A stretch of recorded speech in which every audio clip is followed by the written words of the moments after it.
एक गृहस्थी का धर्म यही होना चाहिए कि उसके द्वार से कोई याचक खाली ना जाए, कोई भिक्षुक खाली ना जाए, कोई संत खाली ना जाए, कोई ब्राह्मण।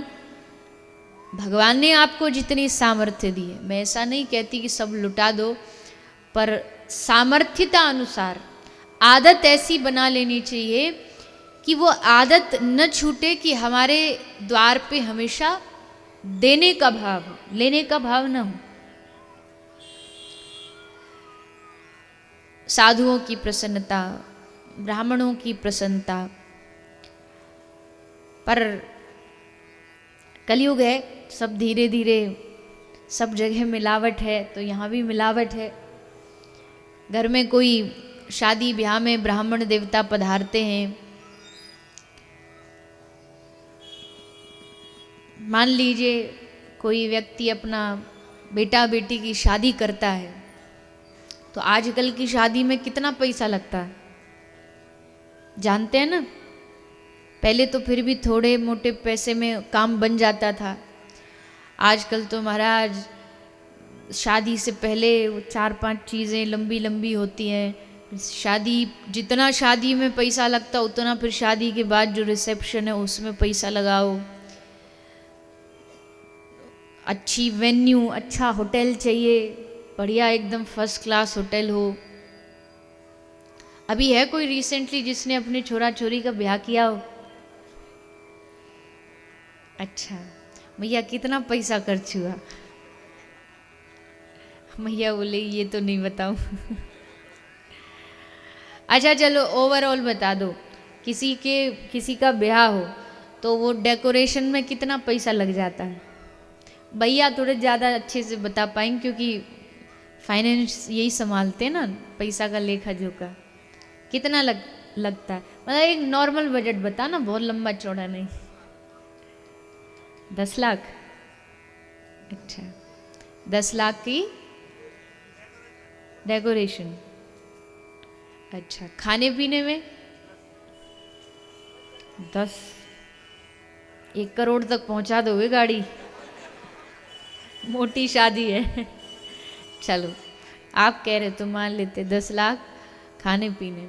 और वो खाना भी आजकल बड़े बड़े होटल में जाओ तो पर प्लेट आता है ना, और उसमें पर प्लेट में भी जो आजकल की पता नहीं किसने, ये कौन महापुरुष ये सभ्यता सिखा के गया था, बहुत सारे लोगों को क्या लगता है कि पूरा खाना जो थाली में हो अगर उसको पूरा खा लेंगे तो हम लोग थोड़ा सा वैसे समझे जाएंगे कि अरे सारा ही खा गए, इसलिए थोड़ा छोड़ देना चाहिए।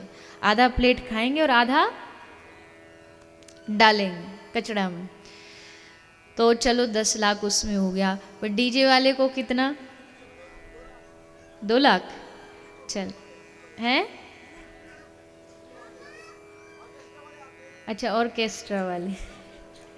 चलो 2 लाख ऑर्केस्ट्रा वालों को दे दिया।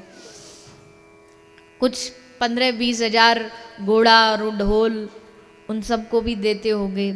और भैया फिर वो दहेज और इसमें लाखों।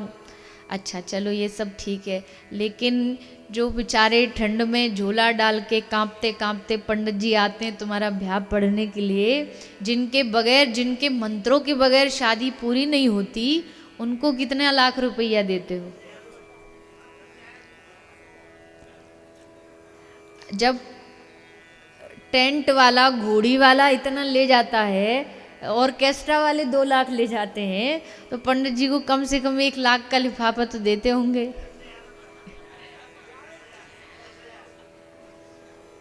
अब वो तो जो पंडित जी हो उनसे जाके पूछो, आप तो 10,000 बोल ही दोगे।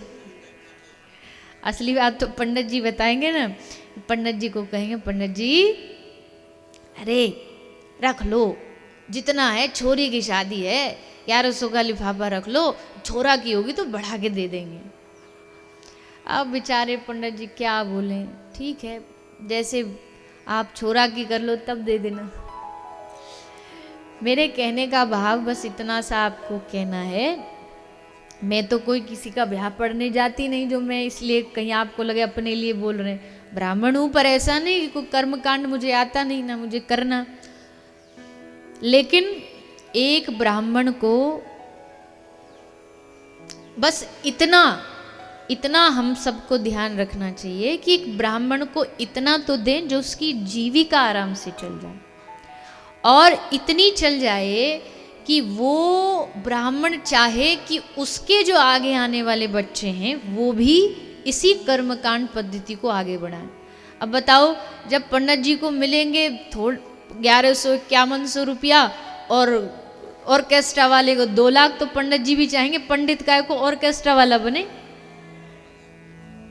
वो तो सोचेंगे ना भैया जहां इसकी जीविका अच्छी होती है उसको वो करवाओ।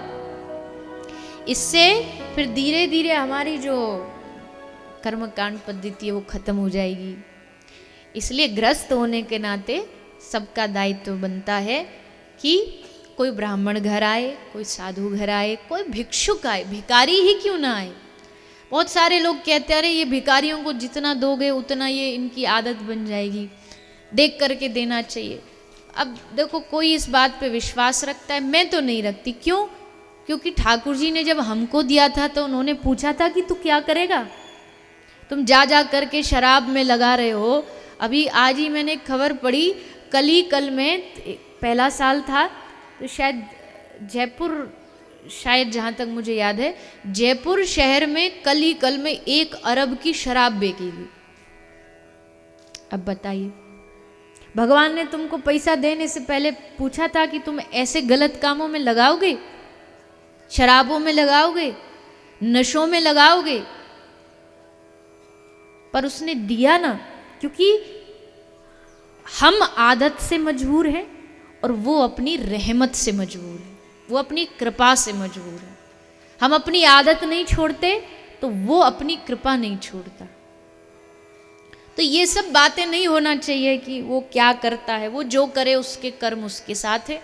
आप अपने आदत को ऐसा बनाइए कि जो सामने आए उसकी अपनी हाथ से सेवा कर सके।